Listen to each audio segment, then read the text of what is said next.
ராஜகுமாரி கிராம பஞ்சாயத்தில் கஜானாப்பாறை, கும்பப்பாறை போன்ற பகுதிகளில் குறுமிளகு திருட்டுக்கள் தொடர்ந்து வருகிறது.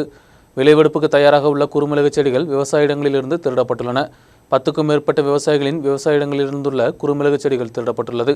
பல லட்சம் ரூபாய் நஷ்டம் விவசாயிகளுக்கு ஏற்பட்டுள்ளது.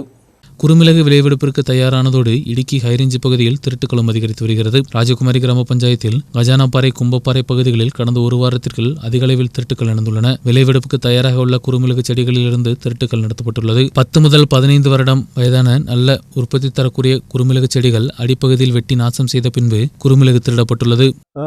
പരിഹാരം ഉണ്ടാക്കി തരണം. കാരണം നമ്മളിതിന് പരാതിയൊക്കെ കൊടുത്തിട്ടുണ്ട്. ആരെങ്കിലുമൊക്കെ വന്ന് ഇതൊന്ന് അന്വേഷിച്ച് ഇത് നമുക്ക് കൃഷി ഇവിടെ നിലനിർത്തി കൊണ്ടുപോകാവുന്ന ഒരു രീതിയിലേക്ക് ഇതൊന്നും ആക്കി തരണം. അതാണ് നമുക്കുള്ളൂ. ഇത് കൊടിയൊക്കെ നിങ്ങൾ അങ്ങോട്ടൊക്കെ നോക്കിക്കോ, എന്തുമാത്രം കൊടി വെട്ടി കളഞ്ഞു അറിയാമോ? ഇതൊക്കെ എന്ന് പറഞ്ഞു കഴിഞ്ഞാൽ ഈ കൊടിയൊക്കെ ഭയങ്കരമായിട്ട് കാഴ്ച കൊടികളാണ്. ഇത് വെട്ടി വീഴിച്ചിട്ട് ഇത് നോക്കി, ഇതിന്റെ തണ്ട് വെട്ടി മുറിച്ചിട്ടാണ് ഇവിടെ നോക്ക്, തണ്ട് വെട്ടി മുറിച്ചിട്ട് മേളിൽ നിന്ന് വലിച്ച് താഴെ ഇടുക, എന്നിട്ട് ഇത് പറിച്ചെടുത്തിട്ട് പോവുക. 10க்கும் மேற்பட்ட விவசாய இடங்களிலிருந்து திருட்டுக்கள் நடந்துள்ளன.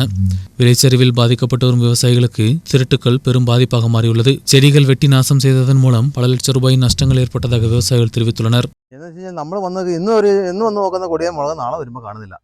അതുപോലെ തന്നെ കൊടി ചുവട്ടിൽ നിന്ന് വെട്ടി നമ്മുടെ സുഹൃത്ത് സജച്ചേണ്ടയും അതുപോലെ ജോചേണ്ടയൊക്കെ കൊടിയുടെ ചുവട്ടിൽ നിന്ന് കൊടി വെട്ടിയിട്ട് കൊടി വലിച്ചു ചാടിച്ച് ഉള്ള മുളക് പറിച്ചുകൊണ്ട് പോവാണ്.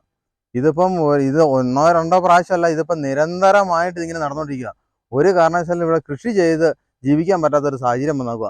ഇതിന് വേണ്ട നടപടി ഉദ്യോഗസ്ഥരുടെ ഭാഗത്തു നിന്ന് എന്തായാലും വേണ്ട കർശനമായ നടപടി സ്വീകരിച്ചില്ലെങ്കിൽ ഒരു കാരണവശാലും കൃഷി ചെയ്ത് കർഷകർക്ക് ഇവിടെ ജീവിക്കാൻ പറ്റാത്ത സാഹചര്യം വന്നുകൊണ്ടിരിക്കുകയാണ്. അതിന് വേണ്ട എത്രയും പെട്ടെന്ന് വേണ്ട നടപടി സ്വീകരിക്കണമെന്നാണ് എൻ്റെ ഒരു അഭ്യർത്ഥന. விவசாயிகளின் புகாரில் வடமாநில தொழிலாளிகளை மையமாக வைத்து காவலர்கள் விசாரணையை தொடங்கியுள்ளனர். நியூஸ் பியூரோ, ராஜகுமாரி.